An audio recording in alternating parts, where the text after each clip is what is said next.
आप सभी का स्वागत है हमारे वास्तविकता संग्रह के दैनिक अध्ययनिका में, जिनके लेखक हैं reverend doctor pastor Chris Oyakhilome, DSc DSc DD।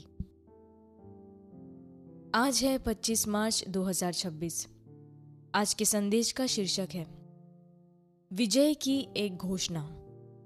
पहला तीमुथियुस अध्याय 2 वाक्य 8 कहता है, सो मैं चाहता हूं कि हर जगह पुरुष बिना क्रोध और विवाद के पवित्र हाथों को उठाकर प्रार्थना किया करे।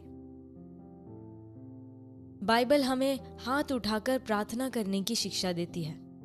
यह केवल एक शारीरिक संकेत नहीं है, यह विजय का आत्मिक संकेत और विजय की एक घोषणा है। जब आप प्रार्थना, स्तुति और आराधना में प्रभु के सामने अपने हाथ उठाते हैं तो कुछ घटित होता है। मूसा के बारे में सोचिए। जब उसने इज़राइल के अमालेक के साथ युद्ध के समय अपने हाथ उठाए तब इज़राइल की जीत हुई, लेकिन जब उसके हाथ थक कर नीचे आए तो शत्रु प्रबल हुआ। निर्गमन अध्याय 17 वाक्य 11। तब हारून और हूर ने बुद्धिमानी से व्यवस्था की ताकि उसके हाथ लगातार उठे रहें। पूरा विवरण निर्गमन अध्याय 17 में पढ़े। जब हाथ उठे हुए थे तब विजय निश्चित थी। उन्होंने एक आत्मिक सत्य को खोज लिया जो काम कर रहा था, ऐसा कुछ जो व्यवस्था में भी आदेशित नहीं था।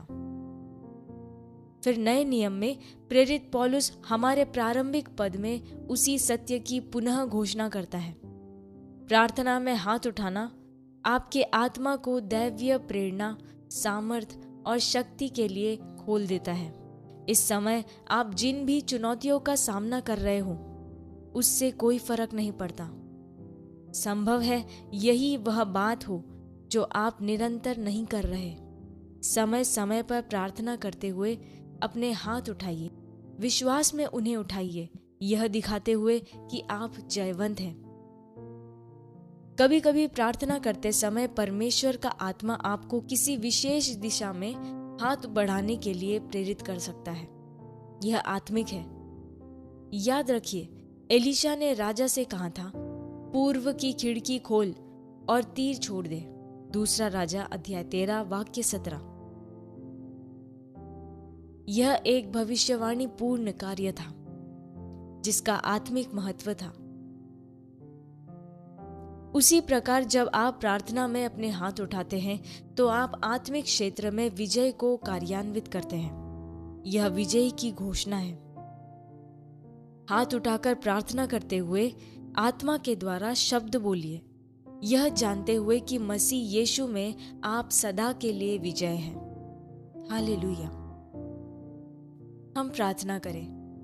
प्यारे पिता,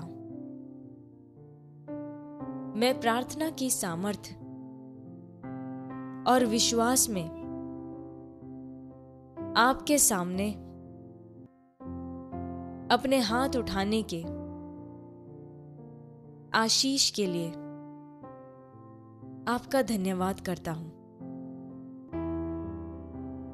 जो विजय और प्रभुत्व का संकेत है। आत्मा से मैं सदा जयवंत रहता हूं।